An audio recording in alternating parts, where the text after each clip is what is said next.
So I thought I would show you how our touchless kitchen faucet works. It's just nice if like you've got something on your hands and you don't want to touch the handle. You just absolutely just run your hand like that, and the sensor on the side will turn your water on, and you run it by again to shut it off. The other thing I like about it is when you turn it on, up here on the hose, you can see that it's got like the sprayer, just your regular stream. And if you want to pause the water, you can just hit the button here and it pauses it like that. So it's got different options there.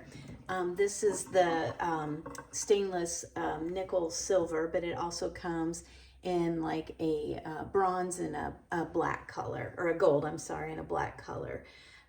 We've had it for a couple years and don't have any problem with it. We like that the sprayer comes down and always retracts back up the right way, and it hooks really good too. You can set your temperature here however you want it, which we just have it on like a medium, so it's not hot or cold, just so you can wash your hands at a different temperature. You can adjust that. But yeah, like I said, we've had it for a couple of years. I'm very satisfied with it. So if you've been thinking about getting one, this is one we really like, and it doesn't leak, no problems with it whatsoever, and I would highly recommend.